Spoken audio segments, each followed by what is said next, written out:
The gunshot echoed across the vast Wyoming prairie as Kieran Newcomb pressed his palm against his side.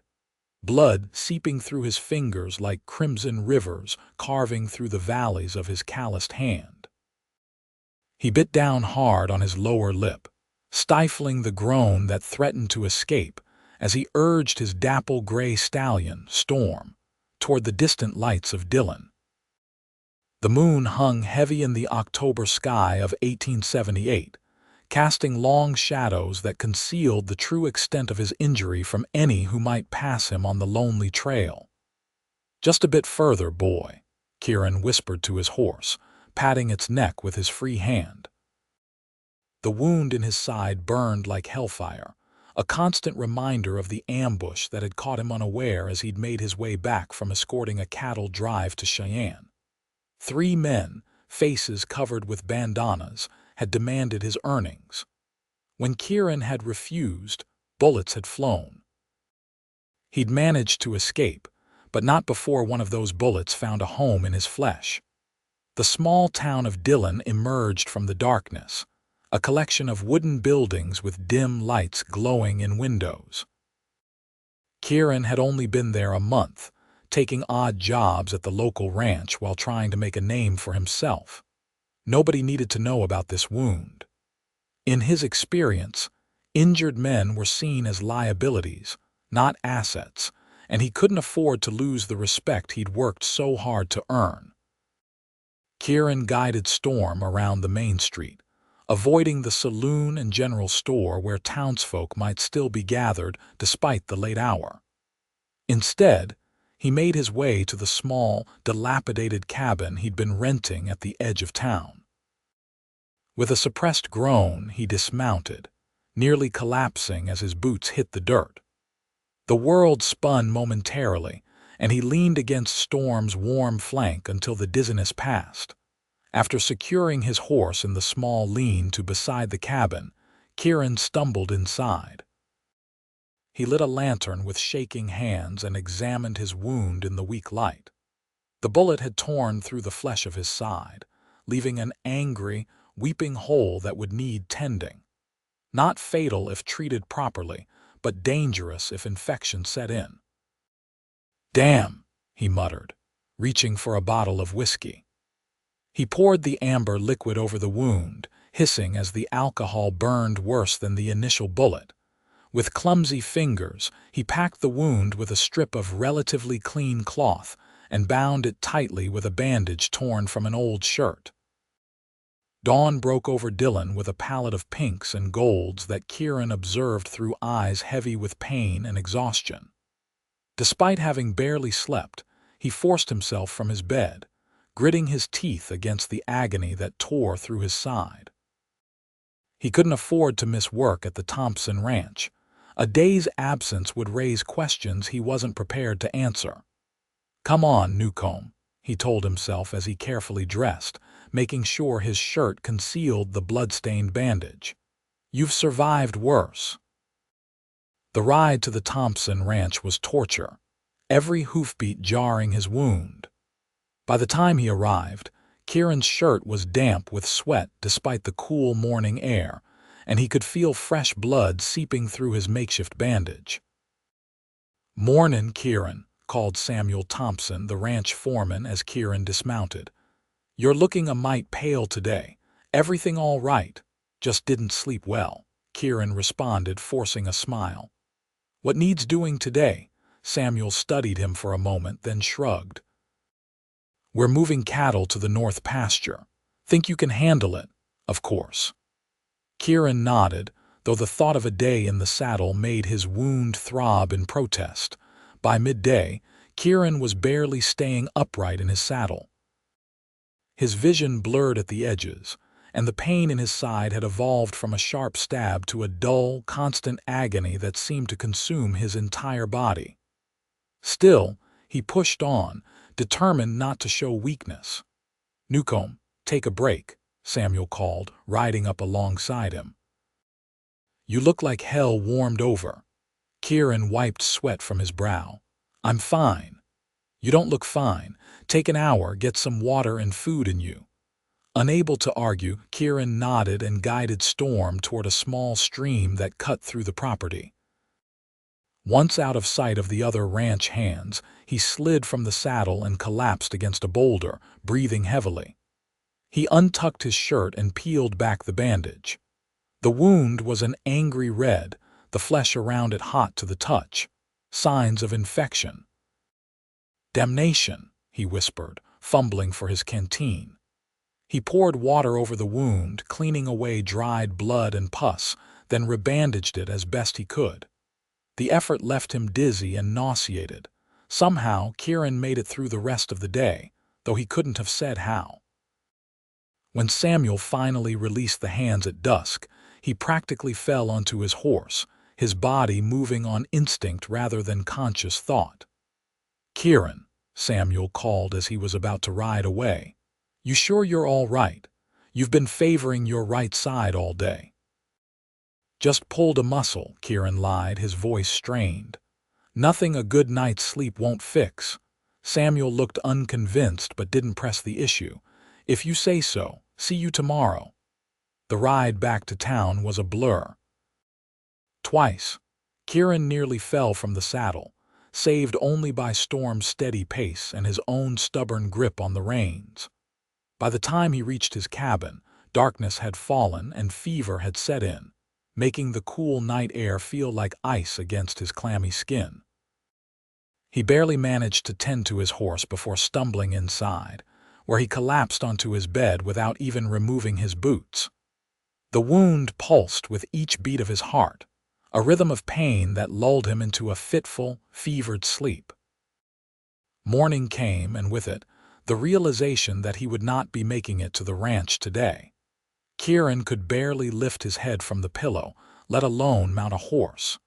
The infection was winning the battle, and he knew it. Still, he couldn't bring himself to seek help.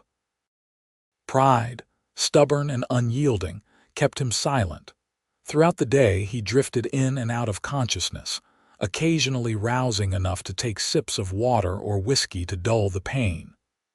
By evening, when a knock came at his door, he was too weak to answer or even call out. The door creaked open, and a figure stepped inside, a woman, silhouetted against the dying light of day. "Mr. Newcomb," she called softly. "Samuel sent me to check on you when you didn't show today." Kieran tried to respond, but all that emerged was a hoarse groan. The woman approached the bed, and as she came closer, Kieran could make out her features in the dim light. Talia Parker, the town's healer and midwife. They'd never formally met, but he'd seen her at church on Sundays and occasionally at the general store. "Dear Lord," she gasped when she saw him, quickly setting down the basket she carried and lighting the lantern beside his bed. "You're burning with fever." "I'm fine," Kieran managed to rasp, trying to sit up and failing miserably. "You most certainly are not fine," Talia countered, her green eyes flashing with concern and determination. She began unbuttoning his shirt despite his weak protests. When she saw the bandage soaked through with blood and pus, she inhaled sharply. "How long have you been hiding this?" 2 days, he admitted, too weak to maintain the lie. Carefully, she removed the bandage, her touch gentle but firm. She examined the wound with clinical detachment, though her eyes betrayed her concern. "This is a gunshot wound," she said, her voice even. "Care to explain?" "Ambush," Kieran whispered. "On my way back from Cheyenne. And you thought the best course of action was to hide it and let it fester." She shook her head, reaching for her basket. "Men and their pride will be the death of you all."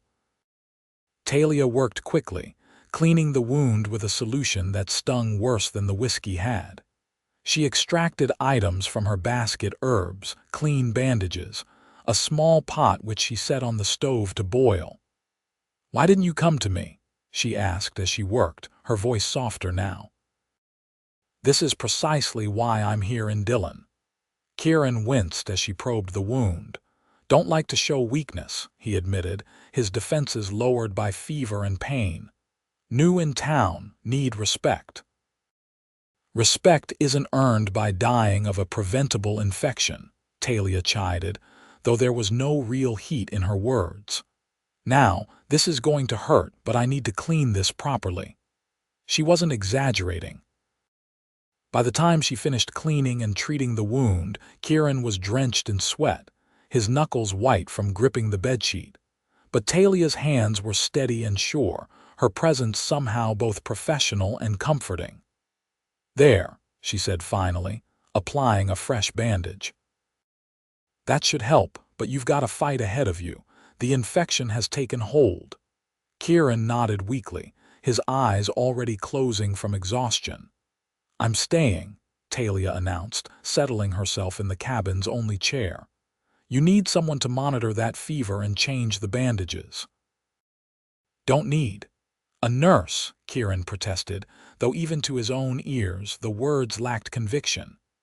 "Evidently you do," Talia replied with a small smile. "Now rest. Let me heal what hurts." Those were the last words Kieran heard before darkness claimed him once more. For the next 3 days, Talia barely left Kieran's side, leaving only briefly to tend to other patients and to fetch fresh supplies. She battled his fever with cool compresses and herbal teas, changed his bandages regularly, and forced broth and water past his parched lips whenever he was conscious enough to swallow. On the 4th day, Kieran woke with a clarity that had been absent since the shooting. The fever had broken sometime during the night, leaving him weak but lucid. Sunlight streamed through the cabin's single window, illuminating dust motes that danced in the air. Talia was asleep in the chair beside his bed, her head tilted at an awkward angle that would surely lead to a stiff neck. Her honey-brown hair had escaped its usual neat bun, with strands framing a face that, even in slumber, showed signs of exhaustion. For the first time, Kieran truly looked at her not just as the woman who had been tending his wound, but as a person. She was younger than he'd initially thought, perhaps 25 or 26, with a sprinkling of freckles across her nose and cheeks that the sunlight highlighted. As if sensing his gaze, Talia stirred, blinking sleepily before her eyes widened in realization. She sat up straight, immediately reaching for his forehead. "Your fever's broken," she said with evident relief. "How do you feel?" "Like I've been trampled by a herd of buffalo," Kieran admitted, his voice rough from disuse. "But alive thanks to you." A small smile touched Talia's lips. "You're not out of the woods yet, Mr. Newcomb. That wound will need continued care and you've lost a fair amount of blood." "Kieran," he corrected. "After all this, I reckon you've earned the right to use my given name." "Kieran, then," she agreed, her smile widening slightly. "And you may call me Talia." She helped him sit up, propping pillows behind his back, then changed his bandage. Her touch was gentle but assured, the hands of someone who knew their purpose in life and fulfilled it with dedication. "You're quite good at this," Kieran observed, watching her work. "I trained with a doctor in Chicago before coming west," Talia explained, not looking up from her task. "My father thought it a waste of time for a woman to study medicine, but my mother supported me. After they passed, there was nothing keeping me in the city." "Why Dillon?" Kieran asked, genuinely curious. Most Easterners headed for larger settlements, not tiny outposts like Dillon, Wyoming. "My aunt lived here," Talia replied, securing the fresh bandage. "She wrote that they were in desperate need of someone with medical knowledge. The nearest doctor is in Laramie, a full day's ride away." A shadow crossed her face. "She passed last winter influenza, but by then I'd made a place for myself here." "I'm sorry about your aunt," Kieran said softly. Talia nodded in acknowledgement, then briskly changed the subject. "You need to eat. I'll make some broth, and if that stays down, perhaps some bread later." As she bustled about his small kitchen area, Kieran found himself watching her movements, the efficient way she worked, the occasional strand of hair she tucked behind her ear with an absent gesture. There was something compelling about her, a quiet strength that commanded respect without demanding it. "What brought you to Dillon, Kieran?" she asked as she placed a pot over the small stove. "Samuel mentioned you've only been here a month or so." Kieran hesitated, unaccustomed to sharing personal details. "Been moving around since the war," he finally said. "Spent some time with cattle drives, did some ranch work in Colorado and Montana. Dillon seemed as good a place as any to try putting down roots. You fought in the war." Talia turned to look at him, a new understanding in her eyes. "Union cavalry," Kieran confirmed. "Enlisted in '64, just after I turned 18. Saw action at Nashville and in the Carolinas." Talia nodded, saying nothing but somehow conveying that she understood the weight those years still carried. It was refreshing not to be met with either excessive gratitude or uncomfortable questions about his experiences. The broth was simple but nourishing, and Kieran found himself hungrier than expected. Talia watched with approval as he emptied the bowl, then took it from him. "I need to check on Mrs. Hanson," she said, referring to an elderly widow who lived near the church. "She's expecting a visit this morning. I'll be back in a few hours. Try to rest and don't even think about getting out of that bed."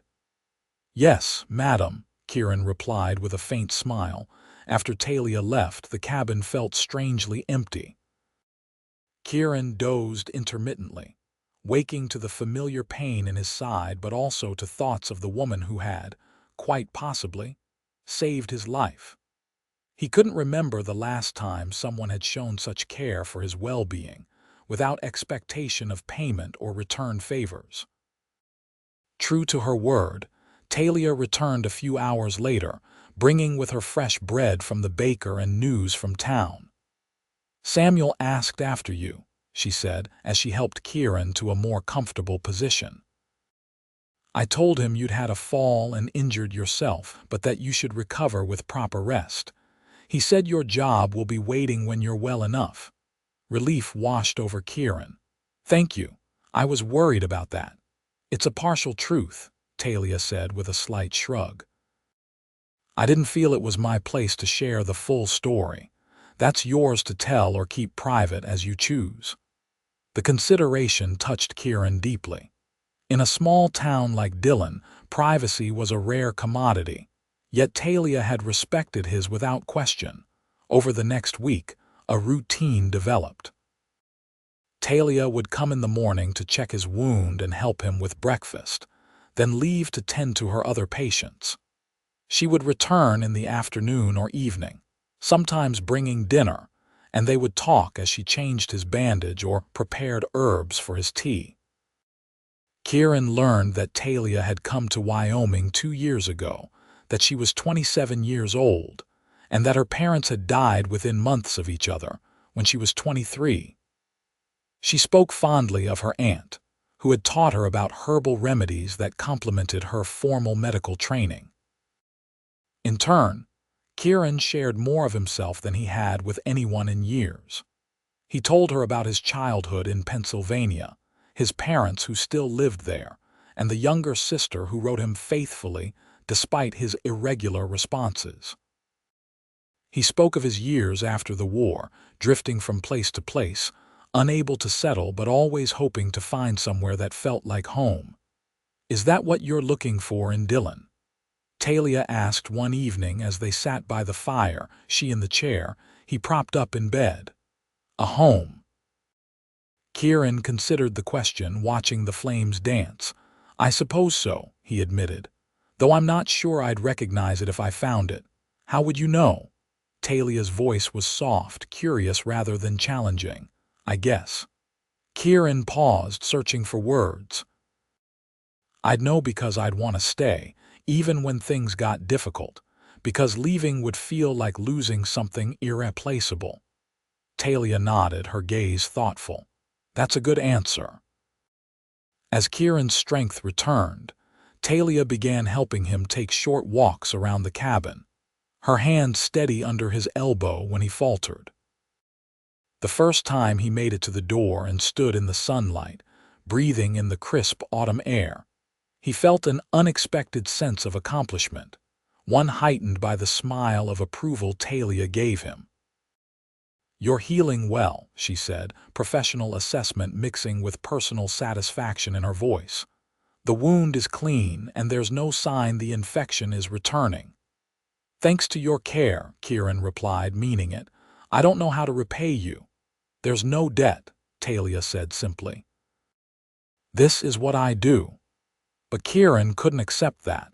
The hours she had spent at his bedside, the supplies she had used, the meals she had prepared, these went beyond professional obligation. "At least let me pay for the medicines and bandages," he insisted. "If it will make you feel better," Talia conceded with a small smile. "Though I'll have you know my rates are quite reasonable."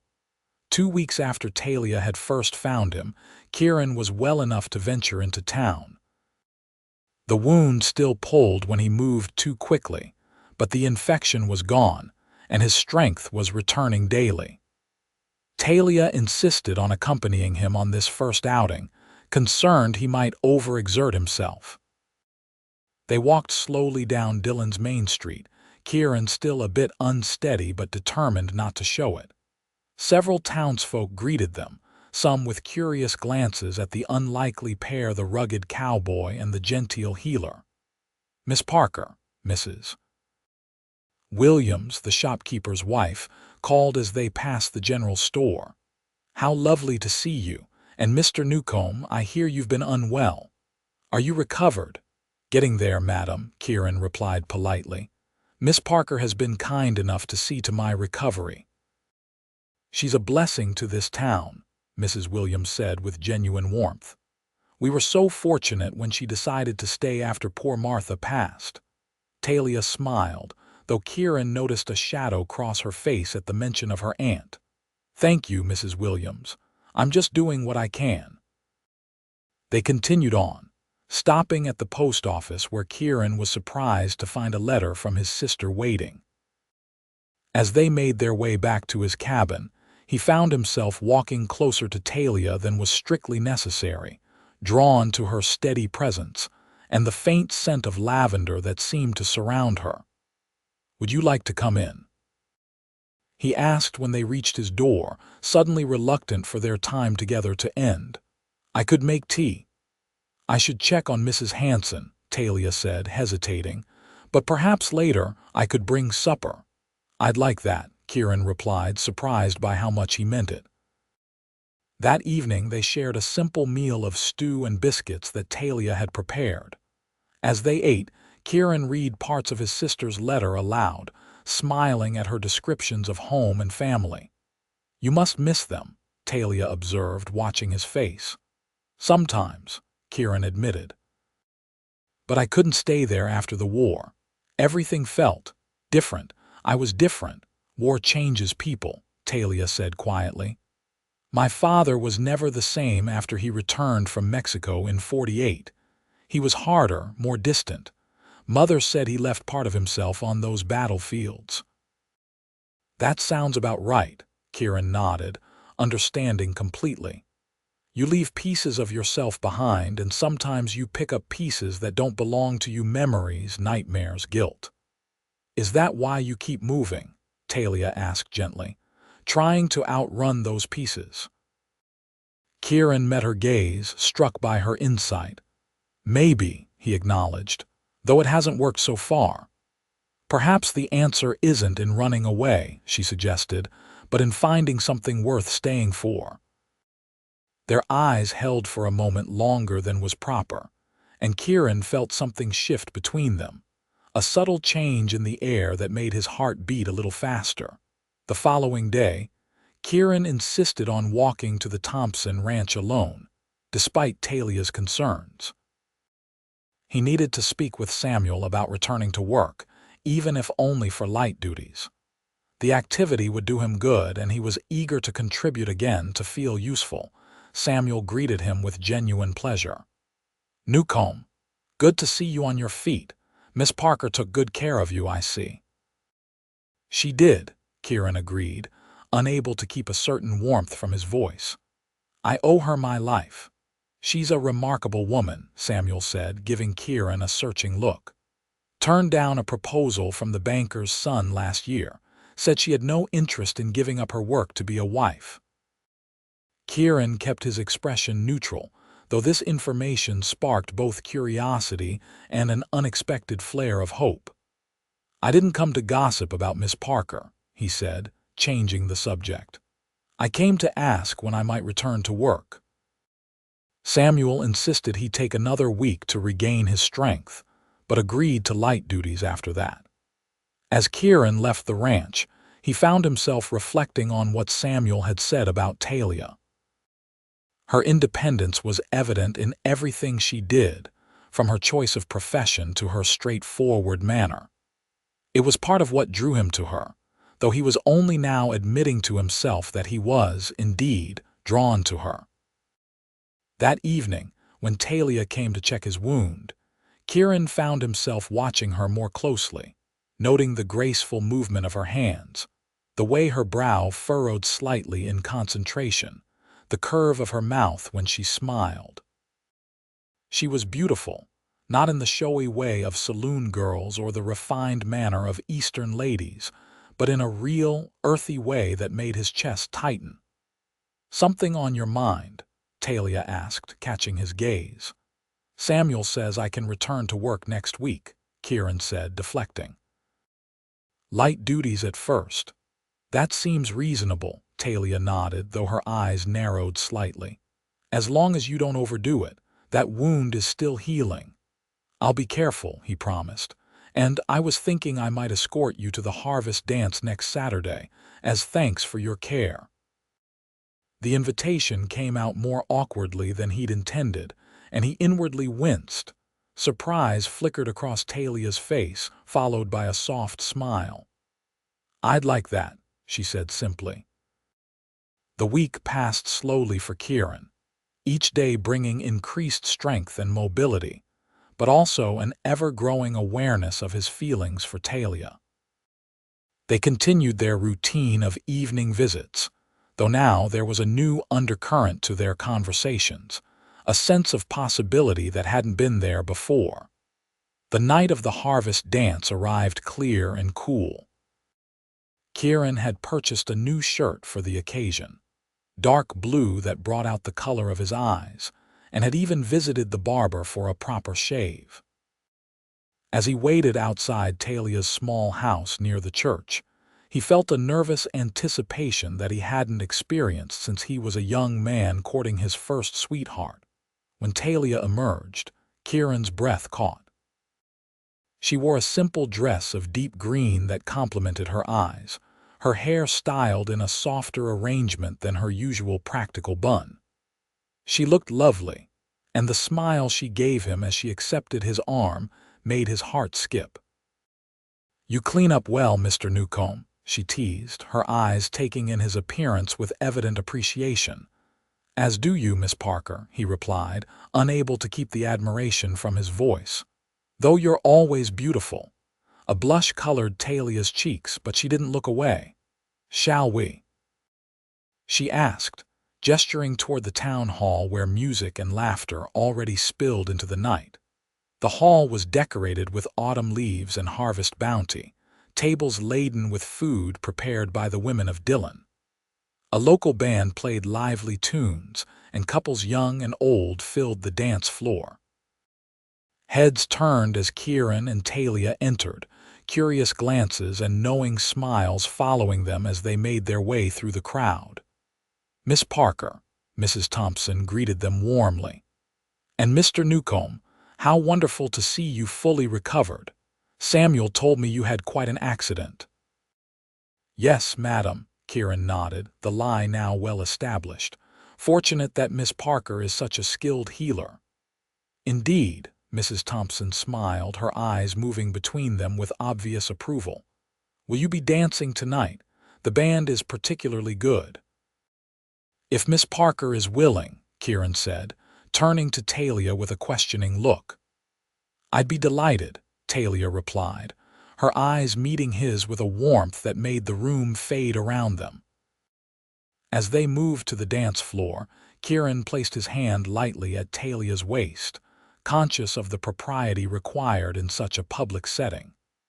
Still, as they began to move to the music, he couldn't help but draw her a little closer than was strictly proper. "Should you be dancing with your injury?" Talia whispered, concern evident despite the smile on her face. "I have an excellent doctor," Kieran replied with a grin. "She assures me I'm healing well." Talia laughed softly, the sound weaving through the music like a counter-melody. "She sounds very confident in her assessment." "She should be," Kieran said, his voice growing serious. "She saved my life." Their eyes met and held, and in that moment, something silent passed between them, an acknowledgement of feelings that had been growing since that first night when Talia had found him fevered and wounded. They danced several dances, stopping occasionally for refreshments or to chat with townsfolk. Throughout the evening, Kieran noticed that he wasn't the only one watching Talia with admiration. Several men approached, asking for dances, but to his pleasure, she declined politely, staying by his side. As the evening grew late and the music slowed, Kieran led Talia outside, where the cool night air was a welcome relief from the warmth of the crowded hall. They walked a short distance to a bench beneath an old oak tree, sitting close enough that their shoulders touched. "Thank you for accompanying me tonight," Kieran said, his voice low. "I've enjoyed myself more than I have in a very long time." "As have I," Talia replied, her hands folded in her lap, "though I suspect Mrs. Williams will be gossiping about us by morning. Would that bother you?" Kieran asked, suddenly uncertain. Perhaps she regretted being seen with him so publicly. "No," Talia shook her head, a small smile playing at her lips. "Though I admit I never expected to find myself the subject of such talk. I've always been the healer, the caretaker. Not this." "And what is this, exactly?" Kieran asked, his heart racing as he took her hand in his. Talia looked down at their joined hands, then up at his face, her expression vulnerable yet determined. "I'm not entirely sure," she admitted, "but I'd like to find out." Kieran's free hand came up to cup her cheek, his thumb gently tracing the line of her jaw. "So would I," he whispered, before leaning in to press his lips to hers in a kiss that was both question and answer, hesitant yet filled with promise. When they parted, Talia's eyes remained closed for a moment, as if savoring the sensation. When she opened them, the look she gave him was filled with such tenderness that Kieran felt his chest tighten. "I should get you home," he said reluctantly. "It's getting late." They walked to Talia's house hand in hand, neither speaking much but both acutely aware of the shift that had occurred between them. At her door, Kieran kissed her again, this time with more confidence, his arms encircling her waist as hers wound around his neck. "Good night, Talia," he murmured against her lips. "Good night, Kieran," she replied, her voice soft in the darkness. The following morning, Kieran woke with a lightness in his heart that had been absent for longer than he cared to remember. He dressed carefully, mindful of his healing wound, and set out for church, knowing Talia would be there. The service was typical for a small town: simple hymns, earnest prayers, and a sermon about community and faith. But for Kieran, the entire experience was transformed by Talia's presence beside him, the occasional brush of her hand against his, the shared glances that spoke volumes in their silence. After the service, as the congregation filtered out into the crisp autumn air, several people approached them, offering Kieran well wishes for his continued recovery and knowing smiles at the obvious attachment forming between him and the town's beloved healer. "I was thinking," Kieran said as they walked away from the church, "perhaps we could have a picnic this afternoon. The weather's fine, And there's a pretty spot by the creek on the Thompson property that Samuel mentioned I'm welcome to visit anytime." "That sounds lovely," Talia agreed with a smile. "Though I'll need to visit the Hendersons first. Their youngest has a cough I want to check on." "I'll prepare everything," Kieran offered. "Meet me at my cabin when you're done." They parted with a lingering glance, and Kieran headed to the general store to purchase bread, cheese, and apples for their outing. As he was paying, Mr. Williams leaned across the counter with a conspiratorial smile. "You and Miss Parker made a handsome couple at the dance last night," he said in a low voice. "About time she found someone worthy of her attention." Kieran felt a flush of pleasure at the implied approval. "She's an extraordinary woman," he replied simply. "That she is," Mr. Williams nodded. "Her aunt would be pleased, I think. She always worried about Talia ending up alone because of her dedication to healing." By the time Talia arrived at his cabin, Kieran had packed a basket and saddled Storm. The day was perfect for a ride, sunshine warming the air despite the autumn chill, leaves turning brilliant shades of gold and crimson. "We can ride double," Kieran suggested, extending his hand to help Talia up. "Storm's strong enough for both of us." Talia hesitated only briefly before accepting his assistance, settling herself in front of him on the saddle. The intimacy of the position, her back against his chest, his arms around her to hold the reins, was not lost on either of them. As they rode toward the creek, Kieran found himself acutely aware of her warmth, the scent of her hair, the way she fit perfectly against him. The spot Samuel had described was indeed lovely, a grassy area beside a clear creek, shaded by cottonwood trees whose leaves had turned a brilliant yellow. They spread a blanket and laid out their simple meal, talking easily about the town, Talia's patients, Kieran's anticipated return to work. As they ate, a comfortable silence fell between them, broken only by the murmur of the creek and occasional birdsong. Kieran watched Talia as she gazed out at the water, sunlight dappling her face through the leaves overhead. "What are you thinking?" he asked quietly. Talia turned to him, her expression thoughtful. "I was thinking about choices," she said. "About the paths we take in life and how sometimes they lead us to unexpected places. Like here," Kieran gestured to their surroundings. "Like here," she agreed with a small smile. "A month ago I would never have imagined sitting by this creek with you. Do you regret it?" Kieran asked, suddenly uncertain. "Not for a moment," Talia replied without hesitation. "But I was also thinking about what this means for both of us." She paused, choosing her words carefully. "I love my work, Kieran. I can't give it up, not even for something wonderful." Understanding dawned on Kieran. "Is that what happened with the banker's son?" he asked gently. "He wanted you to stop being a healer." Surprise flickered across Talia's face. "You heard about that small town?" Kieran shrugged apologetically. "Samuel mentioned it." "Yes," Talia nodded, looking down at her hands. "Richard believed a proper wife shouldn't be tending to the sick and injured, especially not in their homes. He wanted me to be a society wife, hosting dinners and attending socials."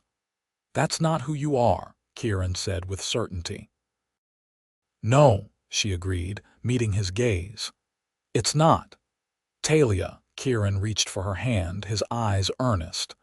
"I would never ask you to be anything other than exactly who you are.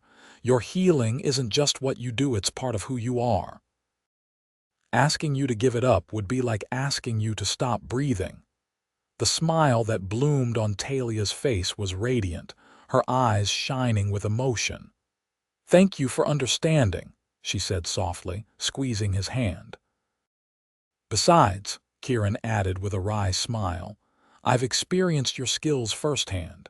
I'd be a fool to deprive the town of such expertise." Talia laughed, the sound clear and joyful in the quiet afternoon. On impulse, Kieran leaned forward and kissed her, his hand coming up to cup her cheek. She responded eagerly, her lips soft against his, her hand resting lightly on his chest over his heart. When they parted, Kieran rested his forehead against hers. "I think I'm falling in love with you, Talia Parker," he whispered, the words escaping before he could consider their wisdom. Talia's breath caught, but she didn't pull away. "I think I'm falling in love with you too, Kieran Newcomb," she replied, her voice barely audible, "and it terrifies me." "Why?" he asked, drawing back slightly to see her face. "Because I've always been so certain of my path," Talia explained, her eyes vulnerable. "My work, my independence. Love wasn't part of the plan." "The best things in life rarely are," Kieran said with a small smile. "I didn't plan on being shot, but it led me to you. Sometimes the unexpected turns out to be exactly what we need." Talia laughed softly. "That's a rather optimistic view of getting shot." "I'm finding I have a lot to be optimistic about lately," Kieran replied, his eyes never leaving hers. They stayed by the creek until the afternoon began to wane, talking, occasionally kissing, and simply enjoying each other's company. As they rode back to town, Talia leaning comfortably against Kieran's chest, he found himself thinking that perhaps he had found what he'd been searching for all these years, not just in Dylan, but in the remarkable woman who had healed more than just his physical wound. The following week brought Kieran's return to work at the Thompson Ranch. True to his word, Samuel assigned him lighter duties mending fences, caring for the horses, and other tasks that wouldn't strain his healing side. By the end of each day, Kieran was tired but satisfied, the honest work and sense of purpose fulfilling something in him that had been empty for too long. Evenings became precious time with Talia. Sometimes they ate together at his cabin or hers. Other times they walked through town or sat on her porch, talking until the stars emerged. The townsfolk quickly grew accustomed to seeing them together, and if there was gossip, it was largely of the approving sort. As October gave way to November, the weather turned colder, and preparations for winter began in earnest. Kieran added extra insulation to his cabin's walls and stacked firewood in neat piles beside the door. His wound had healed to a pink scar, occasionally pulling when he overexerted himself but otherwise causing little trouble. "You should be proud," Talia said one evening as she examined the scar. "It's healed cleanly, with minimal damage to the underlying muscle. You're lucky." "I had an excellent healer," Kieran replied, catching her hand and bringing it to his lips. Talia smiled, a blush coloring her cheeks. Even after weeks of courtship, Kieran's demonstrations of affection still brought a becoming flush to her face. "I've been thinking," he said, not releasing her hand. "With winter coming, the work at the ranch will slow down. I thought I might offer my services to Sheriff Douglas.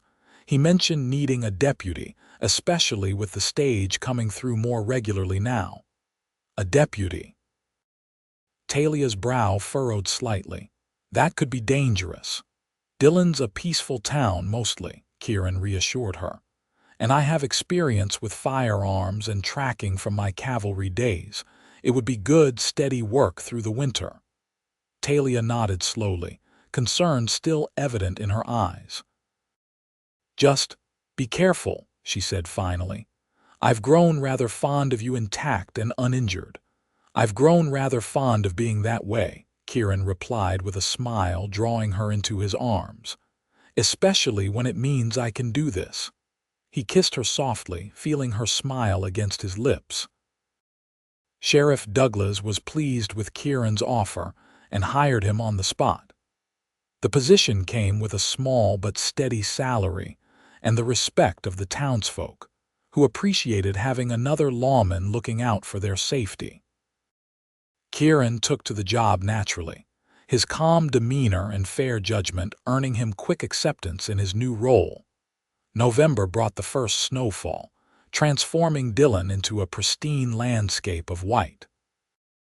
With the snow came increased isolation. As travel became more difficult and the townspeople turned inward, gathering for community events and home-based socializing to ward off the winter chill. One such gathering was a Thanksgiving dinner hosted by the Thompsons, who invited not only their ranch hands but also various prominent citizens of Dillon, including Kieran and Talia. The Thompson home was warm and welcoming, decorated with autumn bounty and filled with delicious aromas. As Kieran and Talia entered, arm in arm, they were greeted warmly by their hosts and the other guests already assembled. Deputy Newcomb, Miss Parker, Mrs. Thompson smiled, taking their coats. "How wonderful that you could join us." "Thank you for having us," Talia replied graciously. "I've brought an apple pie for dessert." "And I have some of that brandy you enjoy, Samuel," Kieran added, producing a bottle from his coat pocket. The evening was pleasant, filled with good food, lively conversation, and a sense of community that made Kieran realize how much he had come to feel a part of Dillon. As they sat around the table, each person shared something they were thankful for, a tradition Mrs. Thompson insisted upon. When Kieran's turn came, he looked at Talia beside him and said simply, "I'm thankful for healing, in all its forms." The warmth in Talia's eyes as she met his gaze was worth all the discomfort of speaking so publicly. Talia, when her turn came, said, "I'm thankful for the unexpected gifts life brings us, even when they arrive in difficult packages." After dinner, as the men gathered in Samuel's study for brandy and the women cleared the table despite Mrs. Thompson's protests, Kieran found himself engaged in conversation with Judge Porter, who had ridden in from Laramie for the occasion. "Douglas tells me you've taken to your deputy duties admirably," the judge commented, sipping his brandy. "Says you have a natural sense for keeping the peace." "Thank you, sir," Kieran replied modestly. "It's mostly about treating people fairly and using common sense." Indeed," Porter nodded. "And I understand you and our Miss Parker have become quite close." "Yes, sir," Kieran confirmed, unable to keep a smile from his face. "She's an extraordinary woman." "That she is," the judge agreed, his expression turning serious. "She saved my Mary's life last spring when the birth went difficult, rode through a thunderstorm to reach us and stayed for 2 days until both mother and child were out of danger." He paused, studying Kieran's face. "I hope you appreciate what a treasure you've found in her." "I do, sir," Kieran replied with complete sincerity. "More than I can express." Porter nodded, apparently satisfied. "Good man. Now, what are your intentions?" "A woman like that deserves security and commitment." The direct question caught Kieran off guard, though the topic had been increasingly on his mind in recent weeks. I care for her deeply," he said carefully. "I hope to offer her that commitment when the time is right." "Don't wait too long," Porter advised, draining his glass. "Life is uncertain, especially out here. When you find something worth holding on to, you grab it with both hands and don't let go." The judge's words stayed with Kieran as he and Talia walked home through the snow later that night. The moon was full, casting a silvery glow over the white landscape and making Talia's eyes sparkle when she looked up at him. "You're quiet," she observed, her arm linked through his. "Did Judge Porter's stories about frontier justice disturb you?" "No," Kieran shook his head with a small smile. "I was thinking about something else," he said. "Oh, what was that?" Kieran stopped walking, turning to face her in the moonlight. "He said that when you find something worth holding on to, you grab it with both hands and don't let go." Talia's breath formed a small cloud in the cold air as she looked up at him, her expression soft. "That sounds like good advice," she said quietly. "I think so too," Kieran agreed, reaching into his pocket. "Which is why I've been carrying this for the past week, waiting for the right moment." He withdrew a small, simple ring, a silver band with a modest pearl set in the center. "It was my grandmother's," he explained as Talia's eyes widened. "My mother sent it when I wrote to her about you." "Kieran," Talia whispered, her gloved hand rising to her mouth. "Talia Parker," Kieran said, his voice steady despite the racing of his heart. "You found me when I was wounded and said, 'Let me heal what hurts.' And you did not just the bullet wound, but parts of me I thought would never heal. You brought light back into my life when I'd grown accustomed to shadows. I love you more than I thought possible, and I want to spend the rest of my life with you." He took a deep breath. "Will you marry me?" Tears glistened in Talia's eyes, catching the moonlight like diamonds. For a moment she was silent, and Kieran felt his heart stutter with uncertainty. "Yes," she finally breathed, a smile breaking through her tears. "Yes, I will marry you, Kieran Newcomb." Relief and joy flooded through him as he slid the ring onto her finger over her glove, promising to adjust it properly when they were somewhere warm. Then he gathered her in his arms, lifting her slightly off the ground as he kissed her with all the love and promise of their future together. The news of their engagement spread quickly through Dillon, met with universal approval and good wishes. Mrs. Williams insisted on hosting an engagement dinner at her home, while Reverend Collins began discussing possible dates for the ceremony with them after Sunday service. "Spring would be lovely," Talia suggested as they sat in her parlor one evening discussing their plans. "The wildflowers will be blooming and travel will be easier for your family." "Spring it is," Kieran agreed, playing with her fingers where they rested in his. "Though part of me wishes we didn't have to wait so long." Talia smiled, a blush coloring her cheeks. "Anticipation makes the heart grow fonder," she teased. "My heart couldn't possibly grow any fonder without bursting," Kieran replied, leaning in to kiss her. As winter settled over Dillon in earnest, life developed a peaceful rhythm. Kieran's duties as deputy kept him busy, especially when the occasional blizzard created emergencies that required attention. Talia continued her healing work, sometimes accompanied by Kieran when patients lived in outlying areas.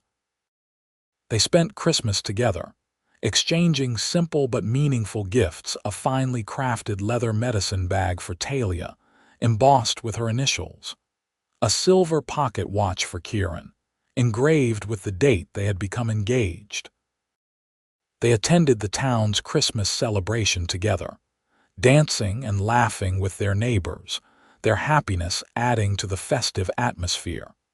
New Year's Eve brought another celebration, this one at the saloon, where even the more reserved citizens of Dillon gathered to welcome 1879.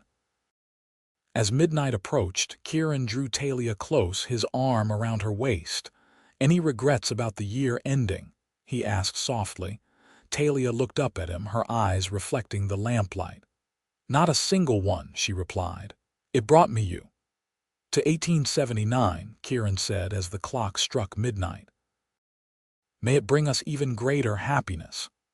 "To us," Talia agreed, standing on tiptoe to kiss him as cheers erupted around them. January and February passed in a blur of snow and preparations. Talia began sewing her wedding dress with help from Mrs. Thompson and other ladies of the town.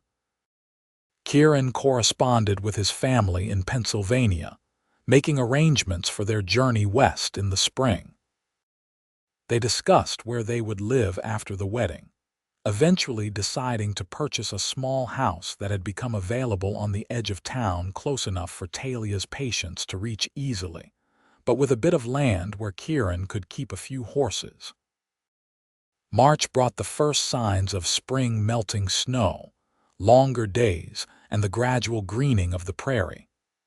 With it came an increase in travel as roads became passable again, bringing traders, travelers, and the mail stage more regularly through Dillon.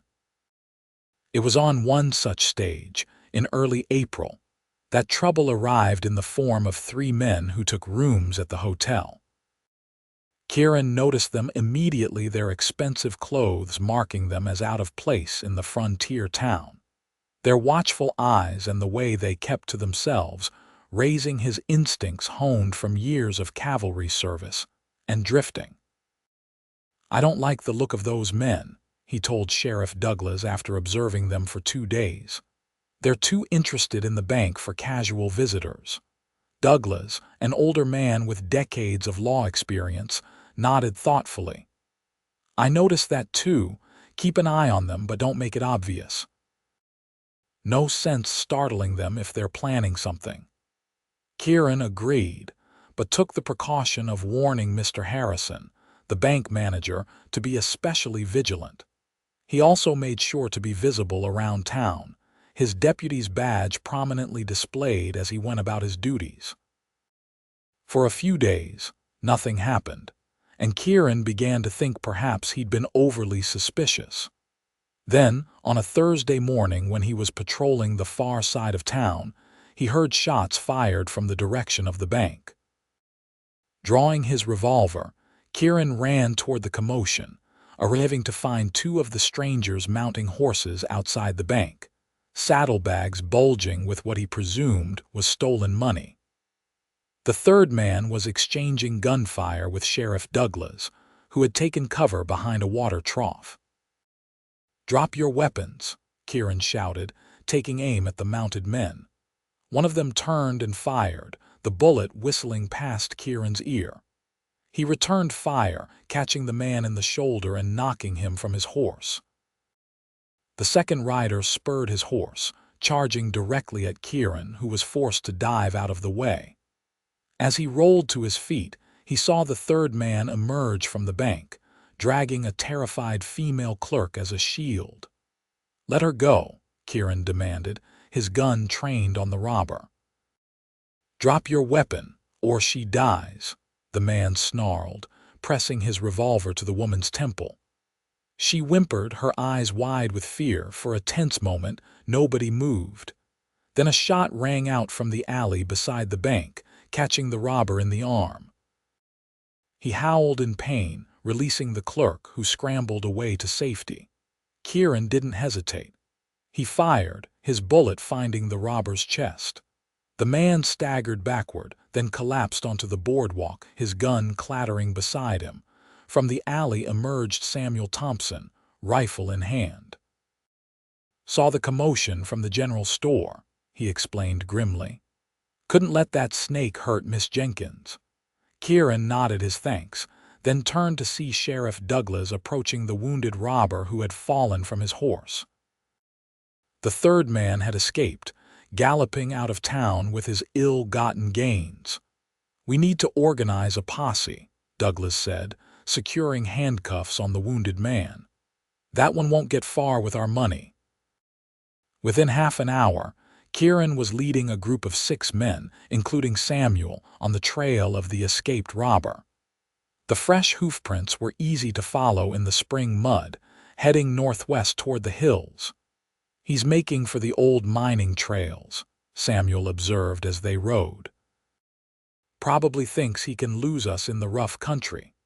"He won't," Kieran said grimly, his jaw set with determination.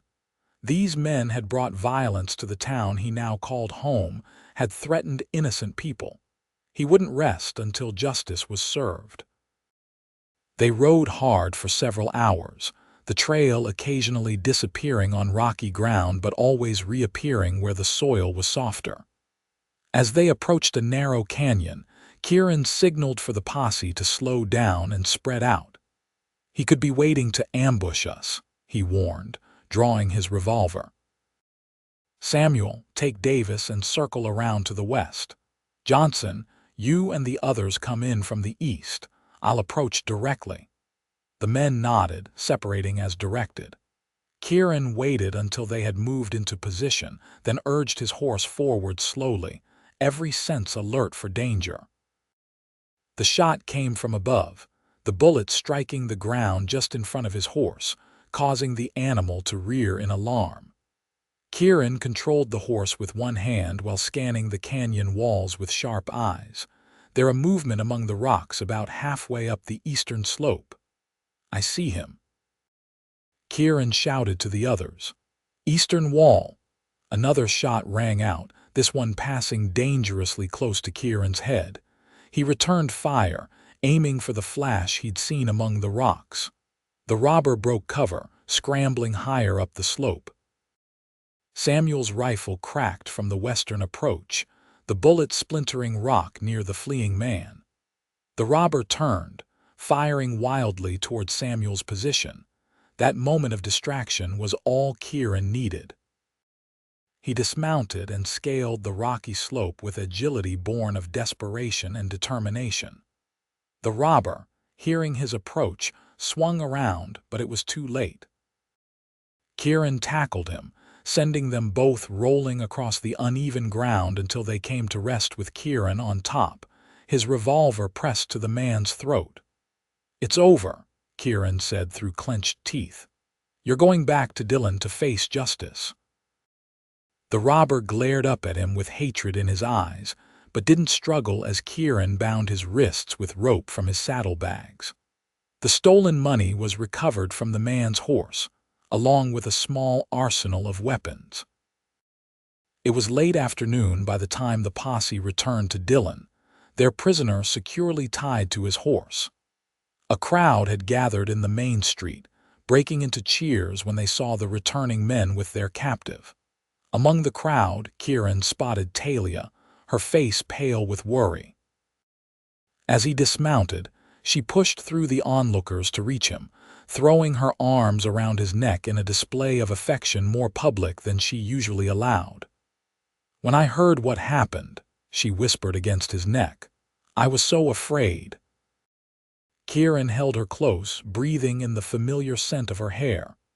"I'm fine," he assured her. "Not even a scratch." Talia drew back, her eyes searching his face. "Promise?" "Cross my heart," he smiled, relieved to see some color returning to her cheeks. Sheriff Douglas approached, clapping Kieran on the shoulder. "Fine work, deputy," he said with approval.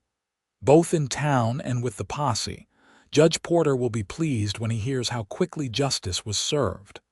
"Thank you, Sheriff," Kieran nodded, his arm still around Talia's waist. "What about the man who was shot?" A shadow crossed Douglas's face.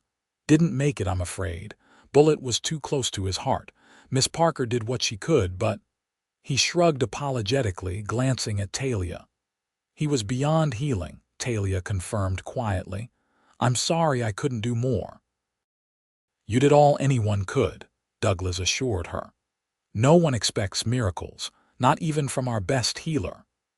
After the excitement died down and the prisoner was secured in the jail to await the circuit judge's arrival, Kieran walked Talia home, both of them subdued by the day's events. "It's the first time I've lost a patient since," Talia began, then stopped, swallowing hard. "Since I came to Dillon." Kieran tightened his arm around her shoulders. "You did everything possible," he said gently. "Some wounds can't be healed no matter how skilled the healer." Talia nodded, leaning into his side. "I know that logically, but it's still difficult." "That's because you care," Kieran said, pressing a kiss to her temple. "It's one of the reasons I love you." They reached Talia's house, but instead of saying goodnight at the door as was their custom, Kieran found himself unwilling to leave her alone with her troubled thoughts. "Would you like me to stay for a while?" he asked. "I could build a fire, make some tea." Talia's grateful smile was answer enough. Inside, as Kieran knelt by the hearth arranging kindling and logs, Talia moved around the kitchen preparing tea, the domestic scene a preview of their future life together. "3 weeks until the wedding," she said as she brought 2 steaming cups to the small table. "Your family should be arriving next week." "Yes," Kieran confirmed, joining her at the table. "Mother's letter said they left Pennsylvania on the 2nd. Barring any delays, they should reach Laramie by the 15th, and I'll ride out to meet them." "I'm nervous about meeting them," Talia admitted, cupping her hands around her tea. "What if they don't approve of me?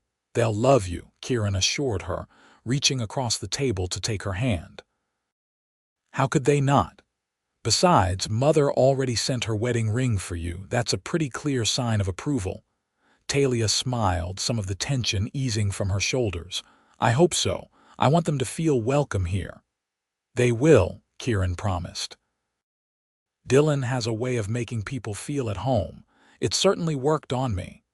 Dylan, or a certain deputy sheriff, Talia teased, some of her usual spark returning. Both, Kieran grinned, lifting her hand to his lips, though I suspect one had considerably more influence than the other. As predicted, Kieran's family arrived in Laramie on April 15th. He rode out to meet them, bringing an extra wagon for their luggage and his mother, who had never been comfortable on horseback. The reunion was joyous, with tears from his mother, firm handshakes from his father and brother-in-law, and excited chatter from his sister, who had brought her husband and their young son. "Let me look at you," his mother said, holding him at arm's length. "You look well, son. Happier than I've seen you since before the war." "I am happy, Mother," Kieran confirmed, his smile genuine. "Wait until you meet Talia. She's everything." The journey to Dylan took most of the day, with Kieran filling his family in on the town, his job as deputy, and most importantly, Talia. By the time they arrived, everyone was tired but eager to meet the woman who had captured Kieran's heart. Talia was waiting on the porch of their new home, which Kieran had been preparing for their arrival.